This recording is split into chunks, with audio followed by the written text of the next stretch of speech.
Hello friends, welcome back on my YouTube channel. दोस्तों, आज हम बात करने वाले हैं ब्रांड के बारे में। दोस्तों, आखिर ब्रांड होता क्या है? हम मार्केट में जब भी जाते हैं ब्रांड के पीछे ही क्यों भागते हैं? आखिर बाकी अदर प्रोडक्ट में और एक ब्रांड में क्या डिफरेंस होता है? ये सामान तो एक ही है, मार्केट में एक ही तरह कई सारे प्रोडक्ट अवेलेबल हैं, बट फिर भी हम सारी चीज़ों को एक साइड रख करके पर्टिकुलर एक ब्रांड को हम क्यों चूज़ करते हैं? आखिर ब्रांड में हम ऐसा क्या देखते हैं जिसको जैसे हमें पसंद आता है? दोस्तों, ब्रांड मतलब होता क्या है? ब्रांड एक ऐसा नाम, एक ऐसा सिंबल जिसकी वजह से उसके प्रति हमारे माइंड में एक इमेज बनती है। हम जब भी किसी सामान की यूज करते हैं तो उसकी क्वालिटी हमारे माइंड में उसकी इमेज छप जाती है कि यार इस सामान को मैंने यूज किया और इसमें ये खासियत निकली, ये इतने दिनों तक चला। कुल मिला के देखा जाए तो हम ब्रांड की क्वालिटी के ऊपर ज़्यादा हम भागते हैं, क्योंकि उसमें एक वारंटी डेट रहती है कि अगर हम इस सामान को यूज़ करते हैं तो इतने टाइम तक हमारे पास बना रहेगा और तब तक इसमें खराबी आती है तो हम इसे हम रिप्लेस कर सकते हैं। लेकिन अगर हम किसी ऐसे प्रोडक्ट को हम यूज कर रहे हैं, ठीक है, जिस पे कोई टैगलाइन नहीं है कि नहीं ये सामान इतने दिनों तक आपके पास में सेफ रहेगा, या फिर अगर कल कुछ खराबी आ जाती है तो आप इसमें हमारे पास आकर रिप्लेस कर सकते हैं, ये फैसिलिटी किसी नॉर्मल अदर प्रोडक्ट में आपको नहीं मिलता है। जी हाँ दोस्तों, ब्रांड अपने आप में एक ऐसी उसकी एक वैल्यू रहती है जिसकी वजह से मार्केट में लोग उसे पूछते हैं।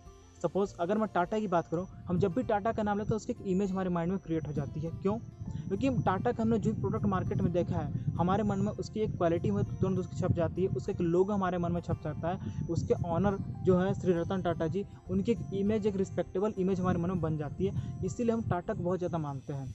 उसी तरह देखा जाए तो नाइक हो गए, एडिडास हो गए, ये जो इनके जो फुटवियर यानी कि शूज़ हो गए, ये अगर जब भी हम इसको यूज करते हैं, इसकी जो क्वालिटी है, इसका जो लुक है, हम इसको देख कर हमारे माइंड उसकी एक इमेज छप जाती है।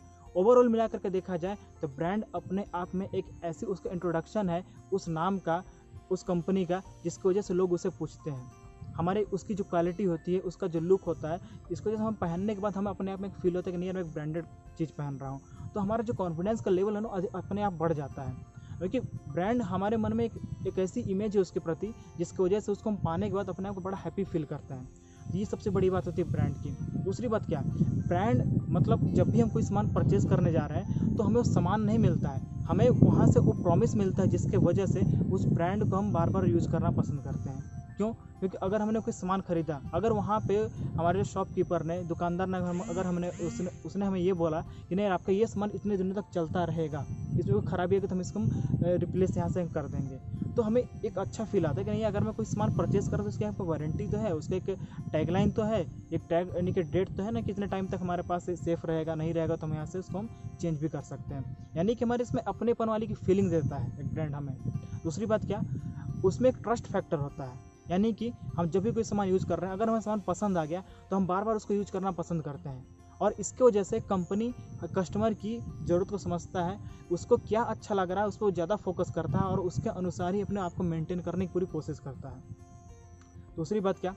ब्रांड अगर आप कोई बिजनेस आप शुरू कर रहे हैं, उसमें ब्रांड की वैल्यू बहुत ज़्यादा है। क्यों? क्योंकि आपके पास एक ऐसा नाम होना चाहिए जिसकी वजह से लोग उसको जानें, लोग उसको बार बार लेना पसंद करें। आखिर उस क्वालिटी को आप कैसे किसी के सामने रिप्रेजेंट करेंगे? सपोज अगर आपने कोई बिजनेस शुरू भी कर दिया, आपने कोई प्रोडक्ट लॉन्च भी कर दिया, लेकिन अगर आप उसकी खासियत बताना चाहते हैं, उसकी क्वालिटी बताना चाहते हैं ना, तो आपको उसके पर्टिकुलर आपको नाम देना पड़ेगा कि नहीं मेरा ये ब्रांड है, और लोग उस ब्रांड की वजह से ही आपकी क्वालिटी को समझेंगे, लोग उसके ब्रांड की वजह से उसको बार बार लेना पसंद करेंगे। इसलिए दोस्तों, अगर जब भी आप कोई बिजनेस शुरू करने के बारे में सोच रहे हैं तो अपने आप को एक ब्रांड नेम जरूर दीजिए, अपने प्रोडक्ट को एक ब्रांड नेम आप जरूर दीजिए। दूसरी चीज़ क्या कि ब्रांड हमारे कंपनी को, हमारे बिजनेस को आगे बढ़ाने में बहुत ही ज़्यादा हेल्पफुल होता है। कैसे? अगर हम जब भी कोई ब्रांड बनाते हैं, जब भी हम ब्रांड कोई अपना एक नाम चूज़ करते हैं ब्रांड को लॉन्च करने के लिए, उसके बाद में होता है क्या है कि मार्केट में जब उसकी एडवर्टाइजमेंट करवाते हैं ना, तो हमको एक उसमें कंफर्टेबल फील होता है, उसमें ज़्यादा दिक्कत हमें नहीं आती है। क्यों? क्योंकि हमको पता रहता है कि हमें इस नाम को ही हर जगह फैलाना है, हमें इस नाम के साथ ही हमें हर जगह लोगों को पहुंचना है। लेकिन अगर हम किसी भी प्रोडक्ट को ऐसे नॉर्मली लॉन्च कर दिए, आज हम इस नाम से निकाल रहे हैं, कल हम उस नाम से निकाल रहे हैं, तो कस्टमर का माइंड कहीं सेटअप नहीं हो पाएगा आखिर एक है क्या, किस कंपनी की प्रोडक्ट है। तो हमारे पास में टैगलाइन, एक ट्रेडमार्क होना ज़रूरी है, क्योंकि अगर हम कोई प्रोडक्ट लॉन्च कर रहे हैं, अगर उसकी क्वालिटी अच्छी होती है और अगर हमने उसका रजिस्ट्रेशन नहीं कराया हुआ, उसका ब्रांड का रजिस्ट्रेशन नहीं कराया हुआ है, तो हो सकता है उसका कोई कॉपी कैट भी कर ले, और उसके वजह से हो सकता है कि आपके बिजनेस पे रॉन्ग इफेक्ट पड़े, आपका बिजनेस डाउन हो जाए, क्योंकि लोग आपकी क्वालिटी पे उंगली उठाने लग जाएंगे। तो इससे क्या है कि अगर आपने एक बार अपने ब्रांड का रजिस्ट्रेशन करवा लिया तो यानी कि आपने अपने आप को मार्केट कंपटीशन से बिल्कुल अलग कर दिया है।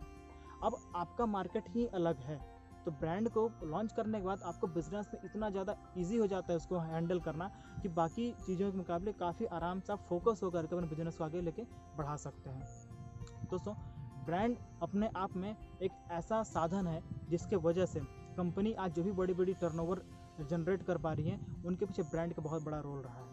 क्योंकि आप जब भी कोई सामान परचेज करते हैं, कोई ब्रांडेड चीज़, तो आप वहाँ पे सामान की कीमत नहीं चुकाते हैं, आप उस ब्रांड की कीमत चुकाते हैं जिसको आप लेने के लिए वहाँ पे गए हुए हैं। प्रोडक्ट फैक्ट्री में बनती है लेकिन ब्रांड हमारे माइंड में बनता है। तो इसीलिए जब भी अगर कोई बिजनेस आप शुरू करने के बारे में सोच रहे हैं, अगर कोई बिजनेस आप शुरू करना भी चाह रहे हैं, तो अपने आप को सबसे पहले एक ब्रांड नेम सोचिए कि मैं किस ब्रांड नेम से अपने प्रोडक्ट को मार्केट में लॉन्च करूंगा, और आपको फिर उसके ऊपर ही मेहनत करना पड़ेगा उसके नाम को आगे बढ़ाने में। अगर उसका लोग नाम जानने लगेंगे तो आपका प्रोडक्ट मार्केट में अपने आप रन करने लगेगा, और सिर्फ आपके प्रोडक्ट क्वालिटी को मेंटेन करना है, उससे कस्टमर की नीड को समझना है, कस्टमर आपका सेटिस्फाइड है या नहीं आपके प्रोडक्ट से, इसको समझना है। देन आफ्टर आपका बिजनेस बहुत ही अच्छे तरीके से इंप्रूव करेगा और एक बहुत ही अच्छा माइलस्टोन आप अचीव कर सकते हैं। सो दोस्तों, आज की वीडियो में ब्रांड के बारे में आपसे इतनी चर्चा करूंगा। मैं आपसे फिर मिलूंगा अगले वीडियो में। Thank you so much. तब तक के लिए आप मेरे चैनल को लाइक करें, सब्सक्राइब करें एंड शेयर करें। Thank you so much.